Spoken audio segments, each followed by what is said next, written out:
Hello? Anak? Napatawag ka? Dad! Tulong! Anong nangyayari?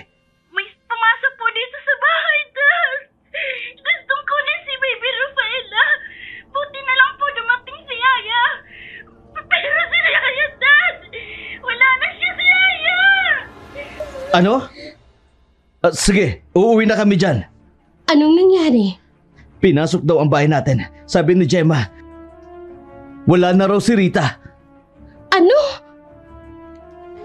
Bilisan na natin. Kailangan nating makauwi kaagad para maabutan pa natin ang mga anak natin. Ang kwento na inyong maririnig ay batay sa totoong karanasan. Ngunit ang mga pangalan, lugar at pangyayari ay sadyang binago o pinaikli upang mapanatili ang privacy at kaligtasan ng mga tauhang sangkot. Layunin ng pagbabago na magdulot ng aliw at aral sa aming mga tagapakinig. Wala po kaming hangaring magkaroon ng pagkakatulad sa totoong buhay, ang mga pangalan, lugar at pangyayari. At ang anumang pagkakatulad ay hindi sinasadya.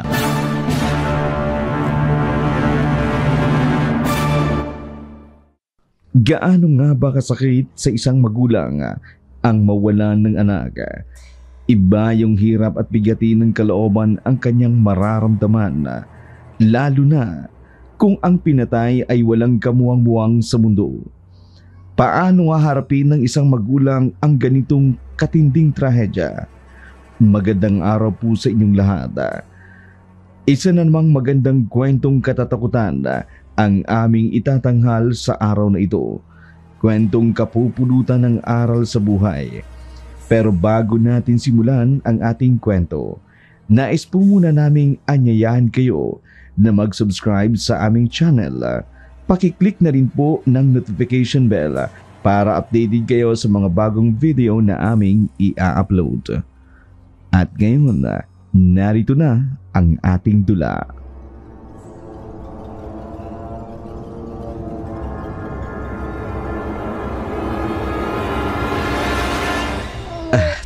Tuwang-tuwa siya. Parang gusto niya talagang sumama sa atin. Oo nga. Welcome baby sa bago mong tahanan. Mula ngayon, ito na ang magiging bahay mo. Kami na ang magiging magulang mo. Aalagaan ka namin. Hindi man namin kilala ang tunay mong mga magulang. Maging ang pinagmulan mo, hindi na mahalaga sa amin yun. Ang mahalaga sa amin ay makasama ka namin. Hindi ka man nagmula sa sinapupunan ko. Ituturing kitang higit pa sa tunay kong anak, Baby Gemma. Bakit nga pala Gemma ang naisip mong ipangalan sa kanya? Ang pangalan Gemma ay nagmula sa Latin na Gemma na nangangahulugan ng hiyas o alahas. Wow! Ang galing ng pangalang naisip ng mami mo, Gemma. Simbolo ng kagandahan at halaga. Tulad ng isang alahas. Dahil ikaw ay kayamanan namin, Gemma.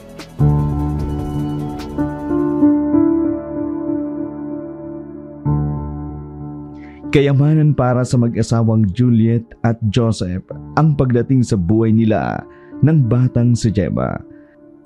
Dahil halos 3 taon na silang nagsasama, pero hindi pa rin sila nabibiyayaan ng anak. Kaya nagpasya ang dalawa na umbampu na lamang at ituring nilang tunay na anak.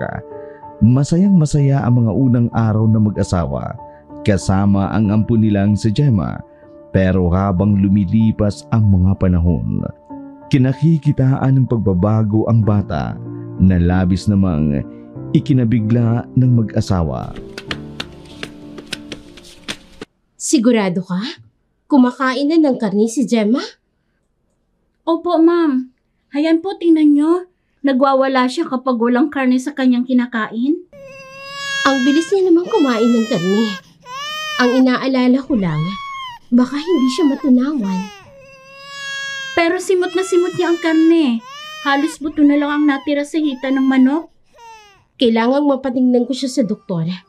Nakakagulat ang inasal niya. 8 buwan pa lang siya. Pero bakit kahiligan niyang kumain ng karne? Hindi mo ba siya pinapadede? Ayaw niya naman po sa dede. Nabigla nga po ako kanina. nang lumapit siya sa pinggan kong may karne. Akala ko nga paglalaruan lang, pero ilang saglit lang naubos niya agad ang karne ng manok na tila ba parang matanda na siyang kumakain. Kailangan natin siyang bantayang maigi. Baka kung ano-ano na lang ang kainin niya. Anak, tama na yan ha? Anak, hindi pa pwede sa'yo ang karne. Makakasama sa'yo. Paano niya nakain ng karne? Wala pa naman siyang ngipin. Hindi ko nga pala nasabi sa inyo, ma'am. Noong 6 na buwan pa lang siya, halos tubuan na siya halos lahat ng ngipin niya. Lower central incisors, upper central incisors. Yung pong tumubo sa kanya. Kaya ngayon kahit 8 buwan pa lang si baby, halos lahat ng ngipin niya nagsisipaglabasan na. Labis na ipinagtaka naman ni Juliet ang mga hindi kanais-nais na pagbabagong nangyayari sa bata. Hindi pa man siya nagkakaanak o nakararanas na mag-alaga ng bata. Pero alam niya kung anong klaseng normal na paglaki ng bata. Kaya ang nangyayari kay Gemma ay labis niyang ikinababahala. Hindi naman daw masama sa bata ang maagang pagkain ng karne. Iminumungkahi nga ng mga kaibigan kong doktor na ang karne daw mayaman sa protina, iron sa zinc at iba pa. May mga mahalagang bitamina at mineral daw na kinakailangan ng bata para sa kanyang paglaki at pag-unlad. Ang iron daw na mula sa karne, mas madaling ma-absorb ng katawan kaysa sa iron na nagmumula sa halaman. At makakatulong daw ito para maiwasan ang anemia. Ayon pa sa mga eksperto, maaari na daw simulan ang pagpapakain ng karne o dieta ng bata mula sa edad na 6 na buwan. Kasabay pa ng mga iba pang mga solid foods. Ang karne daw, kailangan lang lutuin na maayos at i-chop-chop o i-pure upang madaling nguyain at lunukin ng bata.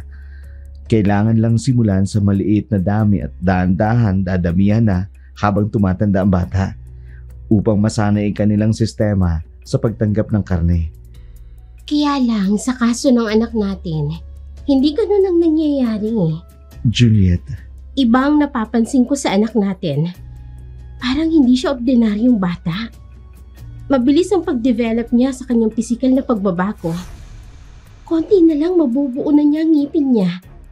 Kaya kanina, kitang-kita ko kung papaano siya kumain ng karne na parang matanda na kung kumain at nagwawala kapag inaalis mo yung karne sa kanyang plato.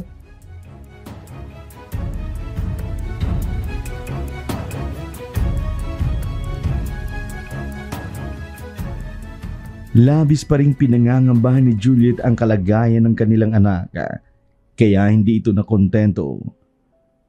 Nagba-second opinion ito sa iba pang dalubhasa sa ngipin. Ayon sa doktor, may mga kondisyon daw sa kalusugan na bagaman bihira, ang mga ilang medikal na kondisyon ay nauugnay sa maagang pagtubo ng ngipin. Ang mga kondisyon daw na ito ay maaaring Soto syndromes, isang bihirang genetic disorder na nagdudulot ng mabilis na paglaki at maagang pag-unlad ng ngipin. Hyperthyroidism, isang kondisyon daw kung saan ang thyroid gland ay sobrang aktibo na maaaring magdulot ng maagang pagtubo ng ngipin. Pero ayon sa pagsusuri ng mga doktor, wala namang ganong kaso ang anak nilang si Gemma. Kaya pinagwalang bahala na lamang nila ang nangyayaring ito sa kanilang ampong si Gemma. Hanggang sa nagkaedad ang bata, umabot ito ng 15 taong gulang. Gemma anak, mamaya si Yaya na lang ang susundo sa'yo ha? Ayoko. Di ko gusto si Yaya. Hindi pwedeng ganyan. Kapag wala kami, si Yaya ang laging nag-aalaga sa'yo. Bakit ka ba nagkakaganyan sa kanya? Bakit tila nagbabago ang ugali mo? Inaasahan namin na magiging mabuti ka. Pero habang tumatagal, lumalaki kang sutil. Basta, ayoko sa kanya. Humanap na lang kayo ng ibang Yaya. Hindi pwede yung gusto mo.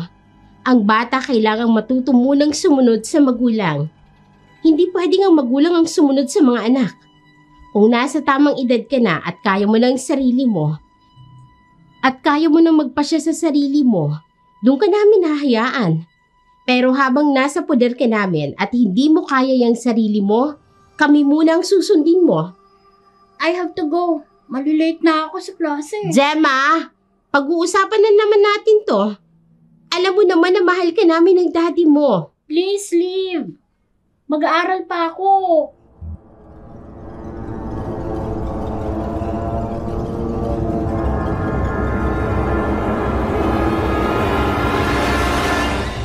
Hindi malaman ni Juliet kung ano ang nangyayari sa kanyang anak na kinuha lamang nila sa bahay ampunan noong bata pa lamang ito hanggang sa nagdalaga. Pero hindi lubos maisip ni Juliet ang biglang pagbabago ng pakikitungo nito sa kanya. Susubukin ang kanilang pagsasama ng galit at inggit na mararamdaman ng dalagita. Matapos ihatid ni Juliet si Gemma, nagkasagutan sila. Hindi maalis ni Juliet ang nangyari sa kanyang anak. Habang tinatahak nila ang daan pa uwi, nakaramdam siya ng awa sa dalagita. Mahal niya naman talaga ito dahil simula nang mapunta sa kanila si Gemma, mas lalong umasenso ang buhay nila. Matagal na kasing hindi nagkakaanak si Juliet, pero ang sabi naman ng mga doktor, may posibilidad din naman na mabuntis si Juliet. Mahigit 18 taon na silang nagsasama, pero hindi pa nila alam kung kailan ang tamang panahon para bigyan sila ng anak. Naabutan niya si Joseph na abala sa harapan ng laptop habang umiinom ng kape, kaya agad niya itong nilapitan.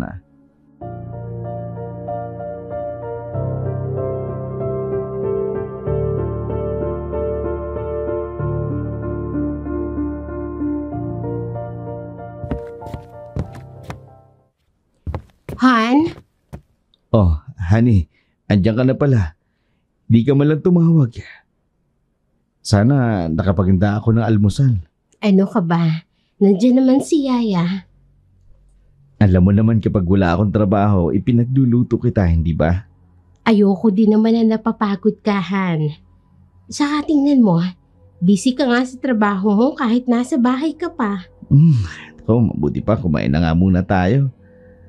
Rita? Yes, sir. Maganda ka na. Kakain na kami ng madam mo. Sige po, sir. Han, kumusta nga pala si Gemma? Maayos ba ang pag-aaral niya? Yes, matataas naman ang grades. Nagmana sa'yo, matalino. Oo nga pala. Wala ka bang napapansin kay Gemma? Napapansin? Napapansin ano? Kanina kasi, habang hinahatid ko siya sa eskwelahan niya, sinigawan niya ako. At yun pa lang ang kauna-unahang ginawa niya, Han. Sa tingin ko, may problema siya. Baka dala lang ng pagiging adolescence niya. Alam mo naman mga adolescent stage, critical stage yan.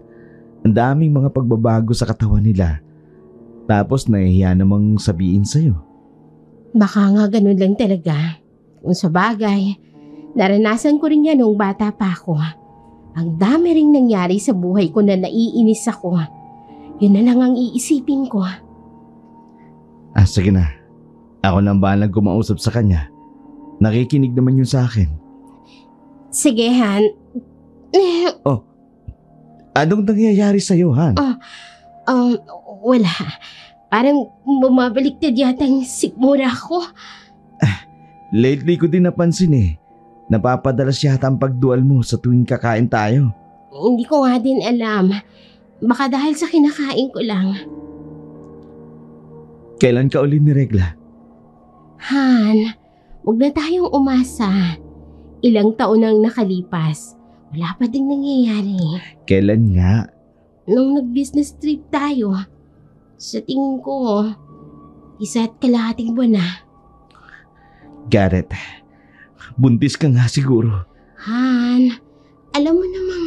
No, hindi ako pwedeng magkamali. Kaya bilisin mo nang kumain dyan. Pupunta tayo sa ospital. I'm so excited na malaman kung nagdadalang tao ka.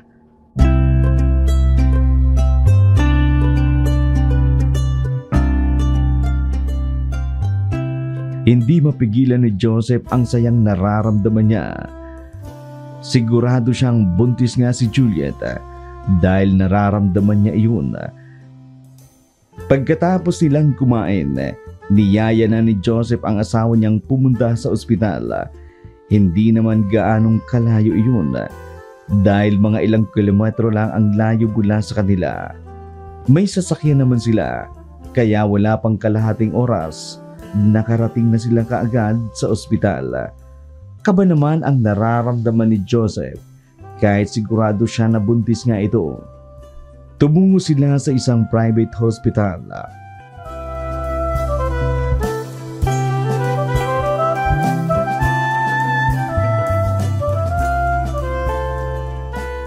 Binabati kita. Buntis ang asawa mo. Sigurado. Hindi ako makapaniwala. Sa tagal na namin nagpapacheck up. Ngayon lang talaga kami nakabuo. Well, it's a miracle. Wow, salamat talaga. Salamat sa Diyos. Biniyayaan niya kami ng tunay naming anak. Han, hindi mo lang alam kung gaano ako kasaya. Kahit naman ako, nagulat din. Ilang taon na ang lumipas. May awa talaga ang Diyos sa atin dahil matagal na nating gustong magkaanak. Maiwan ko muna kayo. Sige Doc, maraming salamat uli. Siguro kailangan nating i-celebrate. Tawagan mo lahat ng mga kaibigan natin. Papuntahin mo sa bahay. Ano ka ba, Han? Mas gusto ko yung tayo-tayo lang. Ikaw, ako, at si Gemma. Oo nga pala. Baka nasundunan ni Yaya si Gemma. Kailangan ko pang kausapin ng batang yun.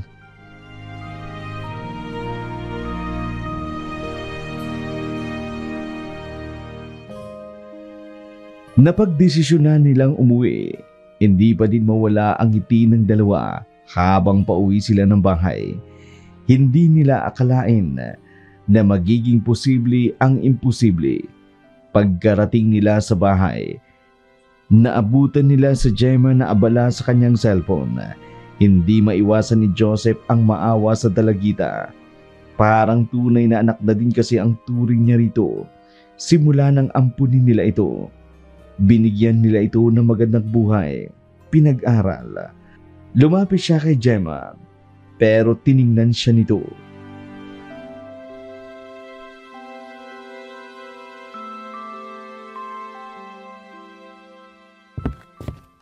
Gemma, anak? Yes, Dad. Pwede ba kitang makausap? Tungkol po saan, Dad? Nasabi kasi ng mami mo. Sinigawan mo raw siya kanina. May problema ka ba? May nang-away ba sa'yo sa school or may nang-bully sa'yo? Wala naman po, Dad. Kasi nangyari kanina, gusto ko lang humingi ng tawad. Mami, I'm sorry. Sumalang talagang pakiramdam ko. Wala yun, anak. Basta wag mo nang uulitin, ha? Hindi ko kayang makita kang nagkakaginon. Opo, Mami. Isa pa nga pala, Gemma. May surprise kami ng mami mo. Magkakaroon ka na ng kapatid. What? Gemma? Dad, hindi pa ba ako sapat sa inyo? Hindi naman sa ganun, anak. Bigay ng Diyos ang isa pang anghel sa amin. Kailangan nating tanggapin. Hindi. Gusto ko ako lang mag-isa ng anak niyo, Dad. Hindi naman pwede yun, anak. Sana maintindihan mo. Gusto din namin ng mami mo na magkaroon ng sariling anak.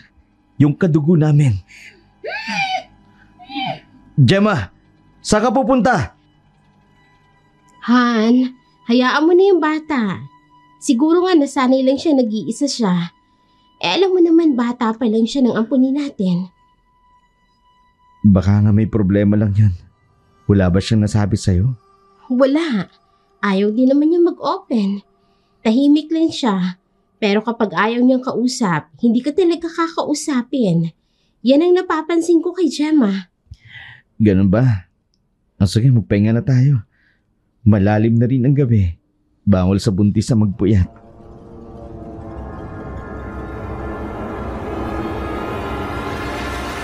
Hindi na sumagot pa si Juliet. Kaagad niya nang sinunod ang sinabi ng kanyang asawa. Bago pa man siya pumasok sa kwarto nila, sinilip niya muna si Gemma. Hindi niya malaman kung bakit para bang may ibinubulong ito. Kaya nakaramdam siya ng takot.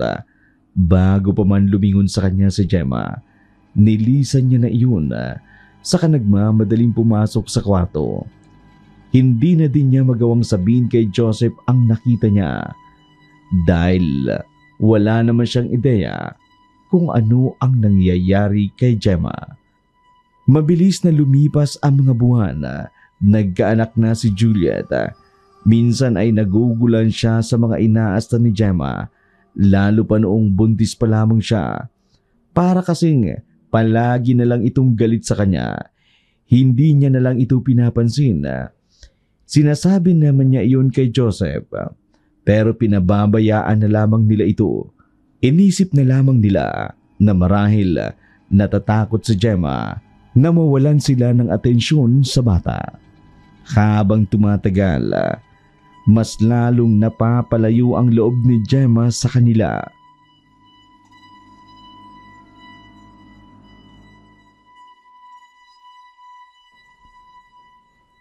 Gemma anak, kumain ka na ba? Busog ako. Gemma, sandali lang. Pwede ba kita makausap? Ma'am, gusto ko na po magpahinga. Napagod ako kanina sa klase. Kailangan kong mag-ipon ng lakas. Anak, sana wag lumayo ang loob mo sa akin. Sa amin ang dati mo. Alam mo naman kung gaano ka namin kamahalin, di ba? Magpapahinga na po ako, ma. Oh, Han, bakit para malungkot ka? Oh, baby, hello, andito na si Daddy. Han, are you okay? May problema ba? Ha? Wala. Iniisip ko lang si Gemma. Oh, ano naman nangyari sa kanya? Han, hindi naman tayo nawawala ng oras sa kanya, hindi ba? Para kasing lumalayo ang loob sa atin ni Gemma. Simula nang tumating ang anak natin. Ano ka ba? Huwag kang mag-isip ng kung ano-ano. Malaki na si Gemma. Alam niya na ang tama at mali. Ganyan din naman tayo ng mga bata pa tayo, di ba? Malalapit tayo sa mga magulang, pero nung nagkaedad na tayo, medyo nahihayin na rin tayong... Iba lang kasi ang pakiramdam ko. Han, pinalaki natin na maayos sa Gemma. Kaya hindi yun magtatanim ng galit, okay? Okay, Han. I'm sorry. O nga pala, 3 araw na lang binyag na ni baby. Naisip ko, dito na lang natin i-held ang party. Kailangan pa ba yun? Hindi ba pwedeng tayo-tayo na lang? Han, ano ka ba? Businessman ako. Hindi pwedeng hindi ko imbitahan ang mga ka-coworkers at mga business partners ko para sa binyag ng anak natin. O sige, kung yan ang desisyon mo. Thank you, Han. Imbitahan mo din mga kaibigan mo. Kailangan maging espesyal ang araw ng binyag ng anak natin. O sige, tutulong na din ako sa paghahanda. Hindi mo na kailangan gawin yan. Nakahanda na ang lahat. Kaya ang kailangan na lang natin gawin, hintayin na lang natin ang araw na yon. Wow, talaga? Napakaswerte ko talaga na ikaw ang napangasawa ko. Mas maswerte ako at tayo. Kasi dumating ang baby natin sa buhay natin. Ay, ano yun? Galing yata sa kwarto ni Gemma. Baka may ginagawa kaya ganun. Ay, sige na. Pakakainin ko muna ang bata. Kumain ka na rin ba? Oo, kanina pa. Hindi na kita hinintay. Nagutom na kasi ako. Okay lang, ayos lang. Pakainin mo na ang bata.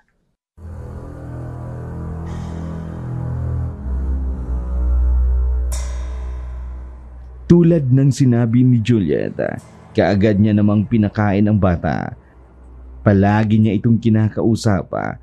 Ayaw niya talagang sumama ang loob ni Gemma sa kanya. Pero sa tuwing palagi niya itong tinatawag, para bang may sarili itong mundo. Nagbago bigla ang pakikitungo nito sa kanila. Minsan ay late na ito umuwi. Hindi niya naman nakakausap ng maayos. Kaya wala siyang ideya kung saan pumupunta ito. Natatakot na siya na baka kung anong mangyari dito. O baka may nobyo na si Gemma. Isang gabi, habang mahimbing na natutulog si Joseph, biglang umiyak ang bata. Kaya bigla siyang napabangon. Nagulat siya na may kumalabog sa pintuan nila. Pagtingin niya, kapapasok pa lamang ni Gemma.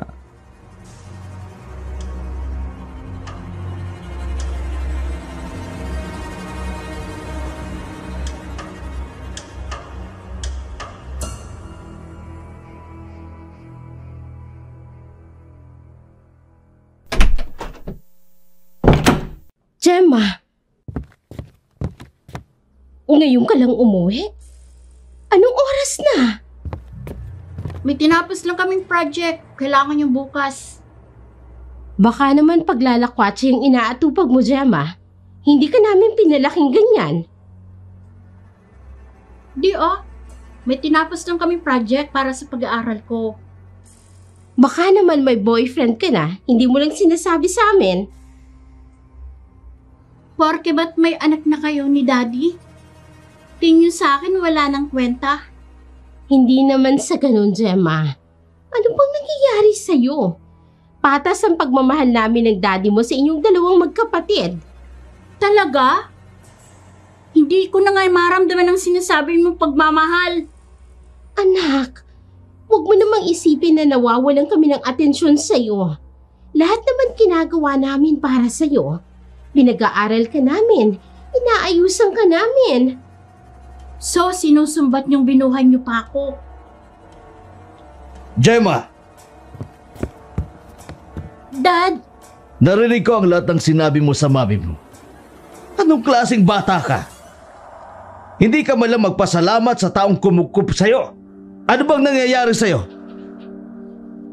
I'm sorry, Dad. Ayusin mo ang buhay mo, Gemma, ha? Hindi sa lahat ng oras kaya ka naming intindihin. Umakyat ka na't magpahinga. Okay, Dad. Honey, ayos ka lang ba? Akala ko tulog ka na.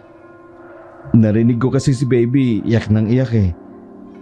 Kaya bumaba muna ako at yun, naabutan ko kayo. Hindi ko nga din alam kung anong nangyayari sa batang yan. Hindi naman siya dating ganyan. Halos ngayon pa nga lang yun umuwi. Hindi ko na alam kung anong gagawin ko sa kanya. Hayaan mo na. Tara na at baka umiyak si baby. Kinarga ko na lang yung kanina eh. Sige na, mauna ka na.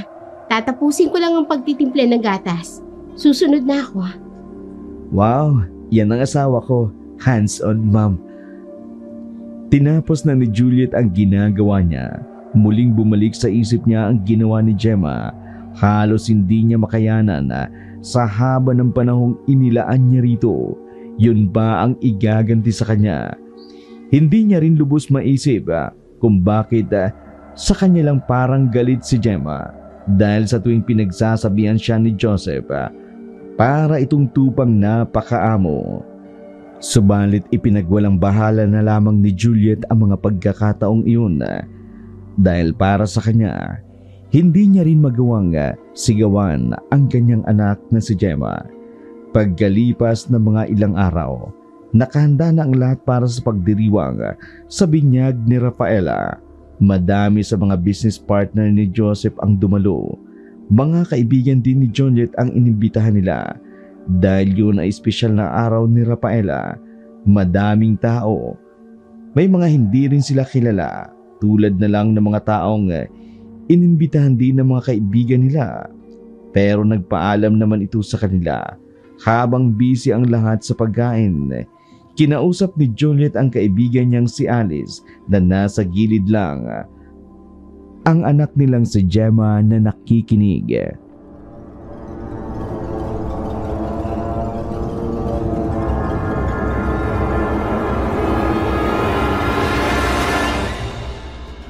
Salamat sa pagpunta, ha? Ano ka ba naman, Mars? Hindi naman pwede na wala ako sa binyag ng anak mo. Importanteng araw yan. Oo nga. Ayoko din naman sana maghanda ng bongga. Pero mapilit kasi si Joseph. Ay nako, unang anak niyo yung mag-asawa, kaya dapat lang na bonggang binyag ng anak niyo. Kaya nga pasalamat na din ako at nandyan si Joseph. Ay, eto na ba si Gemma? Yung ampun mo? Ano ka ba? Anak ko pa din yan. Ay naku Mars, alam naman natin na iisa lang ang tunay mong anak. Ikaw naman Iha, nag-aaral ka ba ng maayos? Baka naman sinasayang mo lang ang gastos ng mag-asawang ito. Mars, Matataas nga po ang grades ko and top student din po ako. mabuti naman kung gano'n. Hindi kung ano-anong inaatupag niyo mga kabataan. Hindi ko po gagawin yan. O siya, iihi na muna ako. Oy, Mars, nasan ba ang CR niyo? Diyan lang sa likod bahay. Medyo madilim nga doon. Wala ding katao-tao doon. Gusto mo ba samahan na kita? Naku, wag na Mars. Asikasuhin mo na yung ibang bisita. Iihi lang naman ako. Sigurado ka? Oo naman, o sige na. Ihing-ihi na talaga ako, Mars. Hindi na kaya.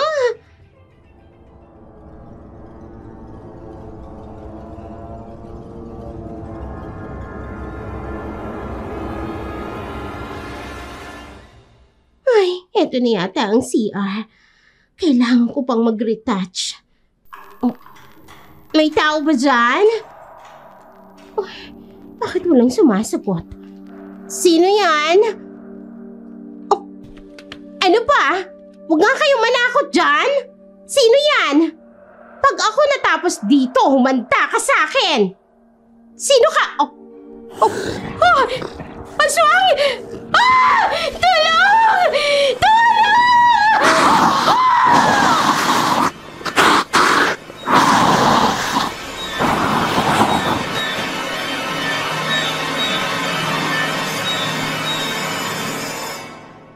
Sigaw ng sigaw si Alice ngunit walang nakaririnig.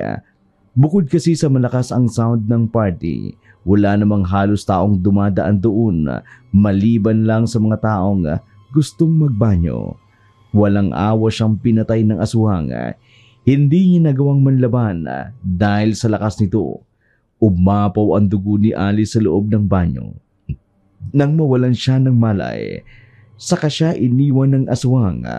Malalim na din ang gabi nang makarinig si Joseph at Juliet ng sigaw ng kanilang bisita. Kaya pinatigil muna nila ang music. Isang dalaga ang umiiyak at nagsisisigaw, kaya agad itong nilapitan ng mga bisita, maging ang mag-asawa. Tinanong nila ito kung ano ang nangyari at bakit tumatakbo siya na para bang may humanghabol sa kanya.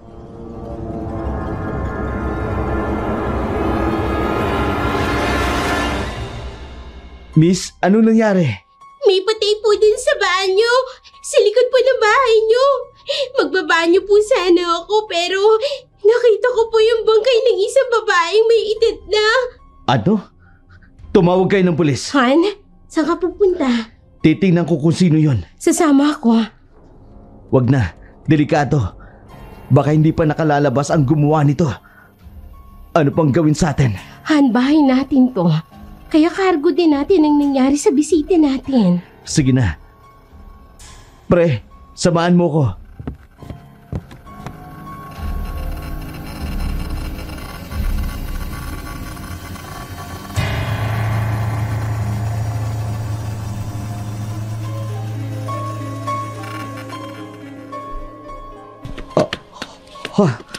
Alice? Han si Alice yan. Ano nangyari sa kanya? Alice, gumising ka! Sino may gawa nito sa'yo? Alice! Han, tumayo ka dyan. Si Alice! Sir, nandito na po ang mga pulis.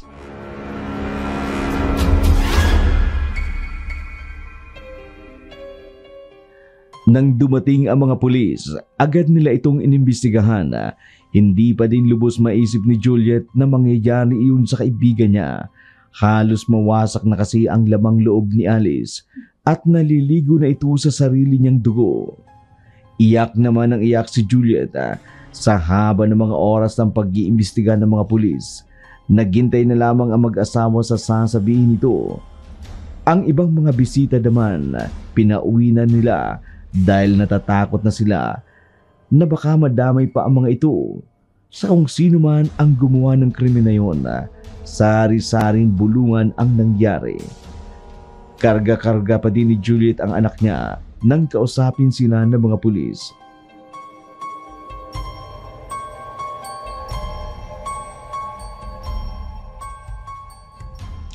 Base po sa investigasyon namin, namatay po ang biktima dahil dinukot ang puso niya, pati po ang labang loob.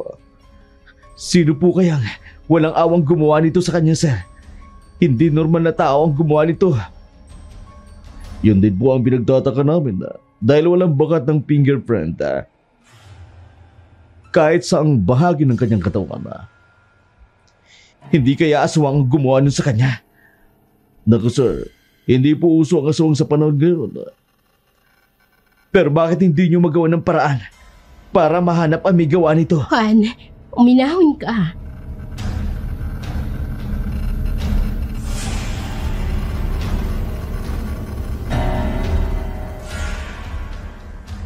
Matapos ang pangyayaring yun, napagdesisyonan na mag-asawa na magpahinga na lang muna.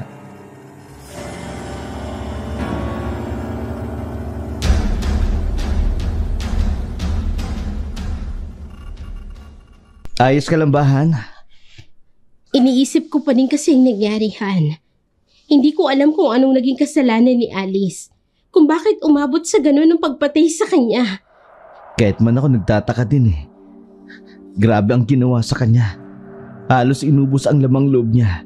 At natitiyak ko, aswang talaga ang gumawa nun. Paano mo naman nasasabi yun? Han, walang aswang. Totoo ang aswangan. Nung bata pa ako, palagi ako nakakakita ng mga aswang.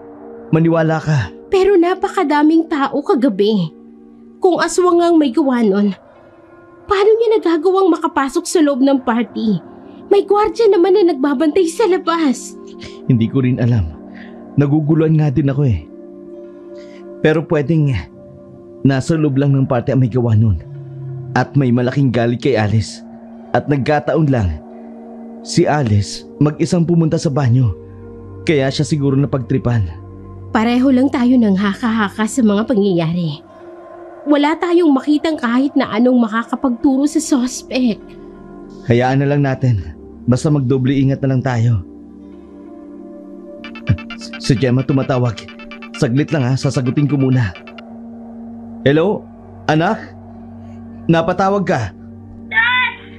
Tulong! Anong nangyayari? May pumasok po dito sa bahay, Dad! Gustong kunin si Baby Rafaela! Buti na lang po dumating si Yaya! Pero si Yaya, Dad!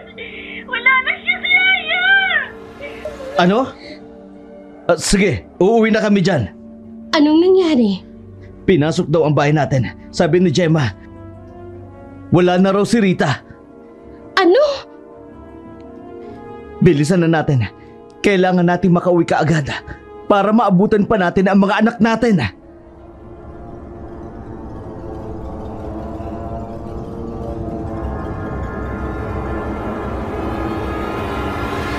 Dali-daling lumiko si Josie pauwi sa kanila. Hindi na nila tinuloy ang pakay nila sa simbahan dahil sa kabang nararamdaman nila para sa mga anak. Habang tinatahak nila ang daan pauwi sa kanila, hindi mapigilan ni Juliet ang mga mba. Halos mapaiyak siya dahil sa labis na takot dahil baka kung ano mangyari sa mga bata. Halos paliparinan ni Joseph ang sasakyan at hindi niya na inalintana ang kanilang dinaraanan. Basta ang mahalaga sa kanya, makarating kaagad sa kanilang bahay. Mula sa malayo, nakita nila ang mga taong nagkukumpulan sa labas ng bahay nila. May ilang mga pulis na din at ambulansya. Agad silang pumasok sa loob. May mga dugo pang nakalatay sa sahig. Sinalubong sila ni Gemma. Nakarga-karga ang anak nilang si Rafaela. Anak, anong nangyari? Dad, pinatay ng aswang si Yaya. Kitang-kita ng dalawang mata ko. Aswang ang pumatay sa kanya. Ano? Nagulat ako nang umiiyak si Baby Rafa. Kaya bumaba ako. Nakahiga lang si Baby habang si Yaya naman ay walang awang kinain ng aswang. Tumakbo ako sa labas para humingi ng tulong. Mabuti na lang at maraming tao ang dumaan. Tumawag din sila ng mga pulis pero hindi na nila naabutan ng aswang sa loob. Buti na lang at hindi kinuha si Baby Rafa. Sir, wala ba kayong balita tungkol dito? Ginagawa na namin ang lahat ng aming makakaya. Ginagawa? 2 beses na itong nangyari. Katulad din ng nangyari kay Alice. Kaya siguradong nag-iisa lang ang may gawa nito. Nakikiusap ako. Gawin niyo ang lahat para mahuli ang pumatay sa kanila. Huwag kayong mag-alala, sir. Pinababantayan na namin ang bahay ninyo para kung sakali man na yung anak nyo talaga ang pakay na kung sino mang nasa likod nito, madali lang naming mahuhuli. Salamat, sir. Mauna na po kami. Pag may naramdaman kayong kakaiba o may nakita kayo, tawagan nyo lang kami. Han, hindi ko na yata kaya.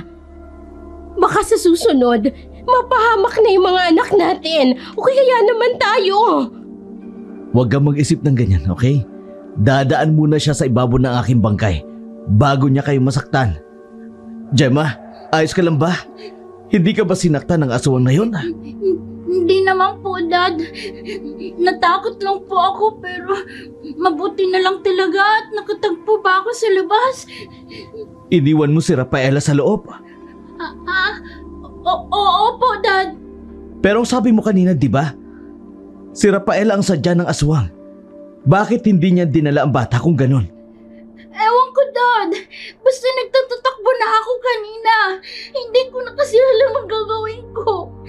Masyado na pong magulo ang naiisip ko. Natatakot din ako, Dad.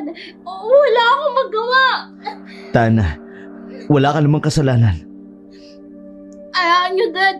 Kapag bumalik man ang aswang na yon, tsaka makikilala ko siya. Huwag mo nang isipin yun. Ang isipin mo na lang ang kaligtasan natin. Natatakot din ako. Baka biglang sumugod ang aswang na yun. Tapos, ano na lang gawin sa inyo? Hindi ko kakayanin yun. Magpapahinga na ako, Dad. Masyado akong napagod sa mga nangyari. Sige. Han, okay ka lang ba? Wala ka bang napapansin kay Gemma? Ano yun? Para kasing balisa siya. Naalala ko, bago namatay si Alice, si Gemma ang huling kausap. Pinapagalitan kasi ito ni Alice dahil nga daw sa ampun siya, baka kung paglalakwat siya lang ang inaatupag niya. Pinagdududahan mo ba ang anak natin na gumawa ng latang ito? Hindi naman sa ganon. Pero simula nang dumating sa atin ang anak natin, nag-iba na si Gemma. And to think, hindi natin alam kung saan talaga nagmula si Gemma, hindi ba? Hindi natin siya kilala. Tama na. Hindi kayang gawin ni Gemma ang ganung bagay. Pero paano kung nagpapanggap lang siya na mabait? Napaparanoid ka na. Huwag mong pilit ang mga ganyan. Hindi magagawa yun ni Gemma. Okay, fine.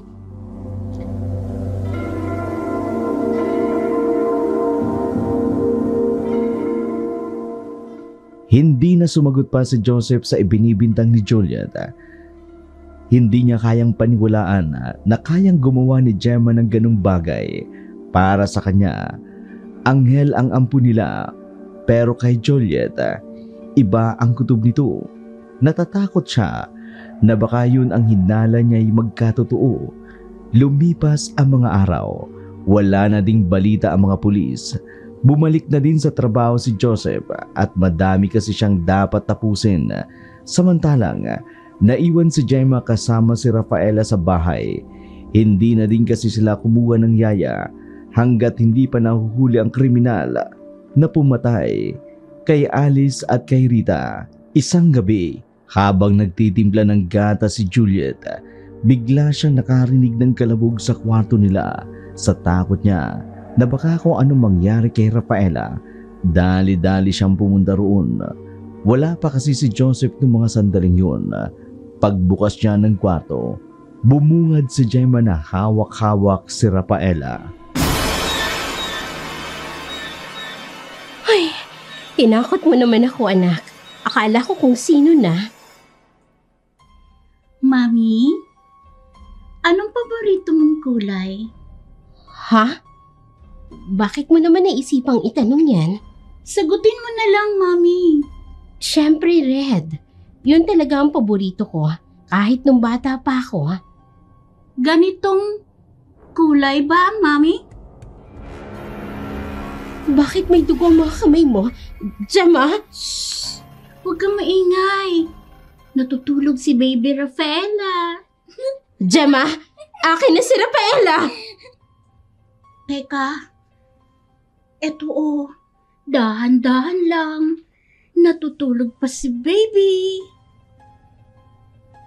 Rafaela! Rafaela! Anong ginawa mo, Gemma? Wala akong ginawa. Umiiyak si Baby Rafaela. Kaya kinarga ko. Tapos, sinaksak ko. Para tumahimik. Kaya ayun, natulog na siya. Hayop ka! Pinatay mo ang anak ko! Shh! Natutulog si Baby, okay? Kaya bakit mo iniiyakan niya, Mami? Baliw ka! Baliw ka na, Gemma! Masyado ka kasing pakialamera. Alam mo ba yun? Narinig lang lahat ng sinabi mo kay Dad nung namatay si Rita. Kaya dapat ka lang sumunod kina Tita Alice. Ikaw ang pumatay kay Alice? Oo. Sabi niya kasi wala akong kwenta. Sabi niya winawaldas ko lang ang pera niyo. Kaya nung mag-isa na lang siya sa banyo, pinatay ko na siya. Ikaw? Wala kang awa! Demonyo ka! Oo. Demonyo na kung demonyo. Pati nga sa Yaya Rita, pinatay ko na. Nangingialam din kasi siya kaya pinatahimik ko na. Anong klaseng hayop ka? Pati bata dinamay mo! Hindi naman madadamay si Rafaela kung hindi sana kayo nagkaanak ni Daddy eh. Sa akin lang sana ang attention niyo. Pero ano? Hindi kayo nagkontento sa akin. Pero ang tagal namin hinintay ng daddy mo na magkaanak. Hindi kami nagkulang sa'yo, Gemma! Para sa akin, kulang ang pagmamahal na binigay ninyong dalawa. Gusto ko ako lang. Kaya ngayon, pwede na tayong mamuhay muli. Ako, si Daddy. Wala akong anak na demonyo! Kung ganon, tumakbo ka na! Dahil isusunod na kita! Takbo! Mami? Nasaan ka na? Mahahanap din kita. Mami! Ang galing mo magtago! Pero kahit saan ka mapumunta, mahanap kita! Bibilang ako ng 10. 1, 2, 3, 4, 5,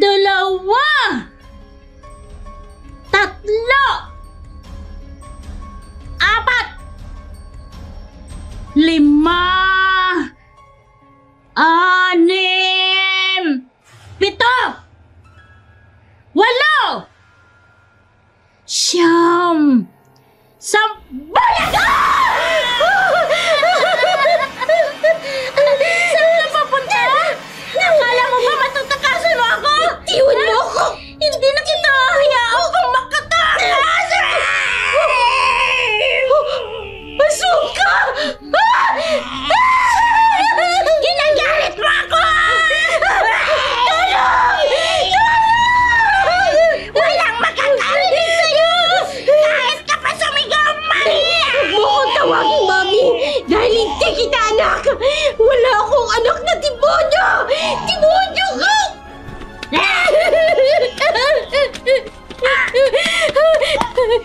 Joseph! Ayop ka! Ikaw palang aswang! Ikaw palang pumatay! Kaya papatayin din kita! Joseph, mag-iingat ka! Aswang si Gemma! Bakit sa'yo? Aray ko! Mamamatay kayong dalawa! Hindi! Susugurin niyo ako! Hindi! Joseph! Juliet! Demonyo ka! Aswang ka!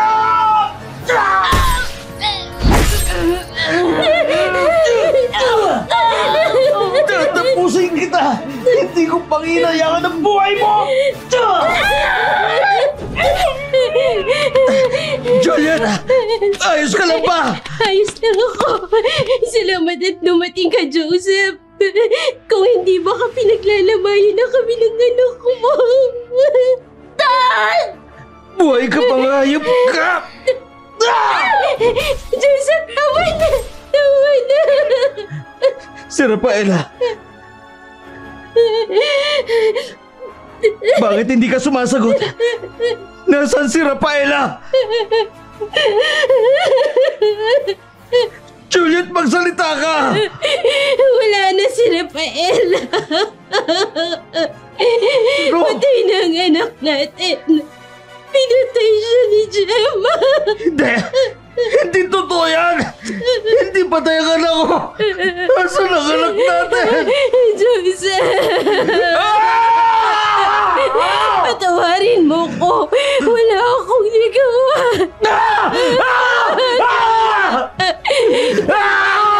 Damay na.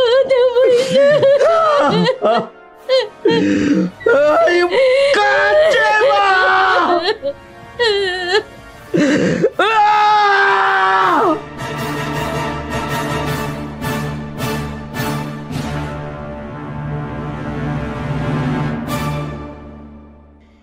Hindi kinaya ni Joseph ang nangyari sa anak niya, kaya kahit walang banay si Gemma, walang awa niya itong pinagpupukpok sa ulo. Nalaman din nila na pinatay din ang bantay nila doon, kaya pala walang nakarinig na sumigaw. Agad din naman nilang inireport sa pulis ang mga nangyari. Wala na silang nagawa. Sobrang bilis ng mga pangyayari. Gusto man nilang sisihin ang sarili nila kung bakit nag-ampun sila. Hindi na nila magawang sisihin pa ang kanilang mga sarili dahil huli na ang lahat. Halos mabaliw si Juliet dahil hindi niya kinaya ang pagkawala ng anak niya. Mabuti na lang na kayanan ni Joseph, kaya nandyan lamang ito para sa asawa niya. Matagal din ang panahon bago nakarecover sila sa mga nangyari. Lumipas pa ang maraming panahon. Tuluyan na ding natanggap ni Juliet ang lahat. Kahit anong gawa niya, hindi na maibabalik pa ang anak niya.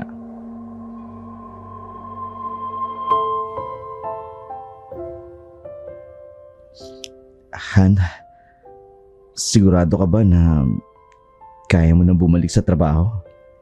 Ano naman ang gagawin ko dito? Ayokong magmukmukhan.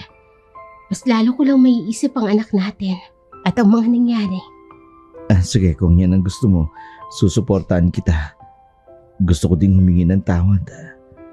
Dahil sa kagustuhan ko noon na magkaanak. Naghanap tayo na maampun. Kahit hindi natin alam kung ano ang pinanggalingan nun. Huwag mo nang sisihin ang sarili mo, Han. Hindi naman natin ginusto ang nangyari. Siguro hindi talaga para sa atin si Rafaela. Kumbaga, binawi lang siya ng Diyos sa atin. Sabagay, tama ka. Maaring ibinigay lang siya sa atin para makasama natin kahit ilang linggo lang o kahit ilang buwan lang. Maranasan din natin na buo ang pamilya natin. Grabe, no? Hindi ko talaga akalain na totoo ang aswang at nasa bahay lang pala natin. Oo nga. Nakakita naman ako ng aswang noon pero hindi ko alam. Pwede din palang mag-anyong tao. Tama. Sa ilang taon ba naman nating pinalaki si Gemma? Nung huli lang lumakas ang kutob ko na may kinalaman nga siya sa mga nangyari.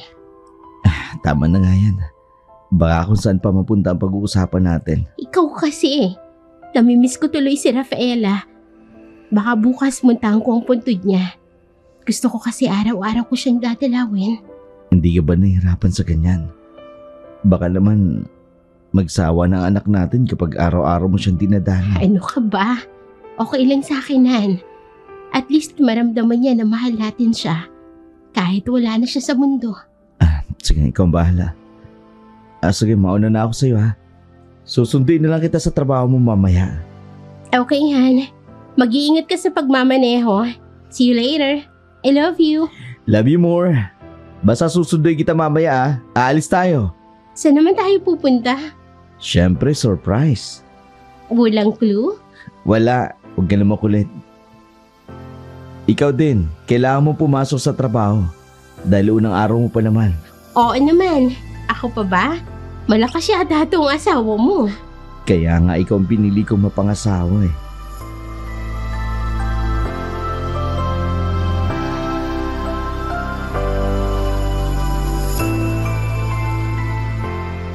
Matapos magpaalam ni Joseph kay Juliet, agad siyang nagmaneho patungo sa opisina habang si Juliet naman nag-ayos para pumasok na rin sa trabaho.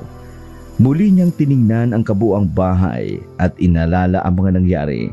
Naawa din siya kay Gemma kahit paano dahil naging parte din ito ng pamilya nila.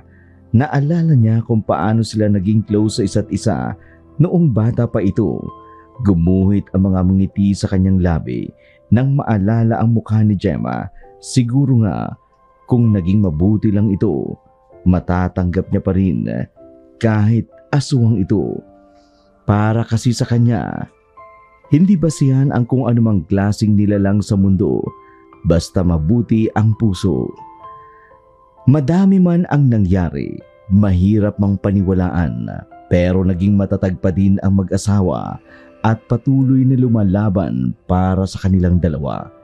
Hindi man nila nakita ang anak nila na lumaki, nagpapasalamat pa rin sila sa Diyos kahit paano nabiyayaan sila ng anak. Lumipas din ang mga taon, hindi na muling nagkaanak pa sina Joseph at Juliet.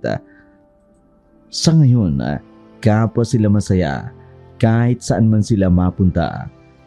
Isa kasi yun sa paraan nila para mawala ang stress. Nagda-travel sila sa iba't ibang lugar, minsan nga sa labas ng bansa.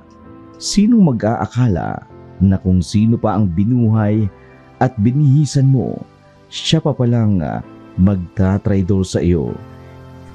Yung akala mong kakampi, pero nakabaon pala ang kutsilyo kapag nakatalikod ka. Shout out time! Isang mapagpalang araw po sa ating mga masugid na taga-subaybay. Sa araw na ito, magbabasa tayo at magsha-shout out ng mga latest commenters sa ating mga na-upload na video. Bambilyado, shoutout po sa inyo, listening from Taiwan. Ganda ng kwento, shoutout po, watching from Riyadh, Saudi Arabia. Jocelyn Nazareno, Ibel Capuyo, Elimin Nasera, Lord Quen Vlogs, Amore Saceda. Good day Dark Shadow, always listening from Riyadh while cooking po. Shoutout po please, thank you. Shoutout din po kay Real Playa, Ima Mutibo, Beach Kim Sexy, Mikey Kalawag, Trisha Cudino, Myra Grafil, Lisa Takada, Madel Mergal. Shout po Dark Shadow listening from Cavite. Shoutout po sa mga listeners natin dyan sa Cavite. Mary Ann Calma, Robert Gabiola. Ang ganda po talaga ng kwento Dark Shadow, parang sa pelikula o sa TV lang po na pinanunood ko. Maraming salamat po Sir Robert Gabiola. Hinatakon. Hello po here, baguhan lang po ako, pamilyar po sa akin ang narrator. Shoutout po kay Marfy Ponce, Dudes Jongo. Shoutout din po kay Ria Victoria. Good evening po Dark Shadow, lagi pong nag-aabang ng mga new uploads po ninyo. Sarap po makinig habang nag-work with Diding. Happy listening po and shoutout po sa amin from Rialin. Shoutout po sa inyo dyan, Ma'am Rialin, at sa kasama mong si Diding. Rafael Apostol, baguan pa lamang po ako, bagong hawa ng pakikinig. Salamat po kay Rhea Victoria, always po nagpapa-shoutout sa amin. Pa-shoutout po from Geraldine Gundan. Maraming salamat po sa inyo dyan, Ma'am Geraldine Gundan, and kay Rafael Apostol. Jellybing, Gianna TV, matagal na akong nakikinig, sana po ma-shoutout po ako. Art Jonel Mata po ang name ko, from Binyan, Laguna. Shoutout po sa mga taga Binyan, Laguna. Maraming salamat po, Art Jonel Mata. Ang iyong channel ay Gianna TV. Chuko Pads, salamat din po kay Rachel Martinez. Thank you po, ganda po ng kwento. Isang taon na po ako nakikinig, lalo na po kapag naglilinis po ako. Nandito po ako ngayon sa Doha, Qatar. Maraming salamat po, Ma'am Rachel Martinez. Bambilyado, good morning po, Dark Shadow, listening from Taiwan. Kuwait, wow, super ganda po ng story po, idol. Mary Ann Talangan, ganda po ng voice, listening from Saudi Jeddah. Lord Queen OFW Vlog, Amore Saceda, good morning, Dark Shadow, listening from Riyadh while cooking. Shoutout po. Roxy Herbacio, hi Dark Shadow. Hello po, Ma'am Roxy Herbacio. Ima Tibio. And of course, maraming salamat din po kay Ma'am Imelda Pascua. Salamat po for always listening at sa lahat po ng mga palaging sumusuporta sa aming YouTube channel.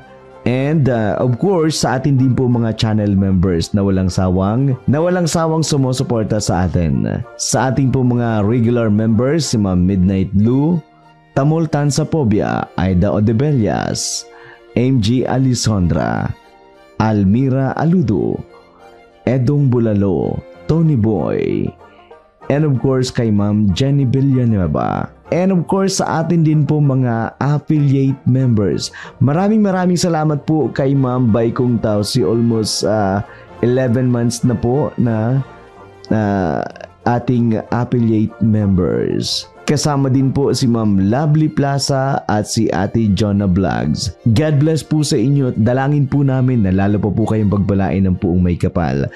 Always remember po na it is better to give than to receive. Maraming salamat po. Hanggang sa muli.